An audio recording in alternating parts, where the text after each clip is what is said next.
What's up, everybody? We're back. I'm Stephan, joined by Robert, and Lucas. And Where Games Are Hard. We've done 2 Game of the Year videos already.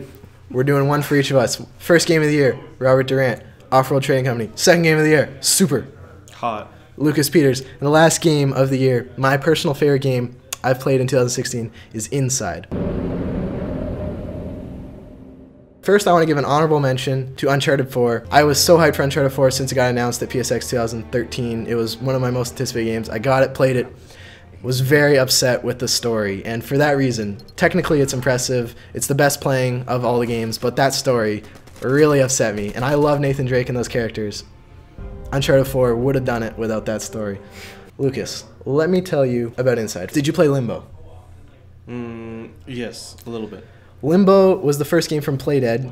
It was one of the first big indie games during Xbox Live Summer Arcade, and it very simple premise, but a super complicated puzzle game. Now, it's a side-scrolling game. If you've played Limbo, you're going to feel very familiar and comfortable in Inside, which 6 years later, it's very similar, side-scrolling puzzle game. You play as a small boy. Inside does things I've never felt or experienced. It uses the characters' movements, and there's no dialogue in the whole game, but like, you look at the way the characters move, and like, you interact with the world. Like, you walk by something and the character will like move out of the way, and you know that you can interact with things. It's the subtle movements that really bring the game forward for me.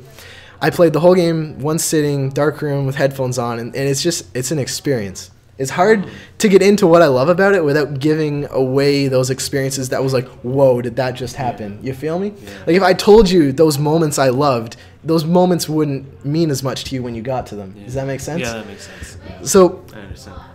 Aside from those beautiful story moments and the incredible, gorgeous world, I want to talk about the puzzles in Inside, because even some of those puzzles, like, once you figure it out, that's when you're like, oh my god, this game. But those puzzles do things with very simple mechanics we've seen in games before, like controlling multiple, like, you move one character and that moves several characters, and then you interact with things. I've seen that in a bunch of puzzle games.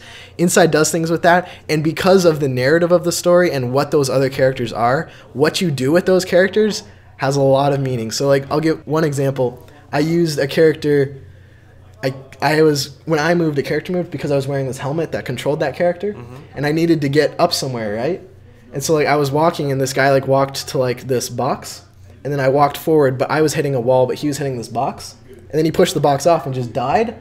But because he pushed the box off, that pulled up this door for me so I get through. But, like, once you realize what you're doing to these other humans, it's like, the gravity of the what you're doing in this, like, factory setting really comes home. The other thing that, like, just wowed me about Inside, if you don't die and you never fail, like, as your character, from beginning to end, Inside is one shot. There's no loading screens, no cutscenes, no breaks, nothing. It's just from left to right, side-scrolling story, all the way. There's no breaks. It's one of the most impressive games I've ever played in that regard.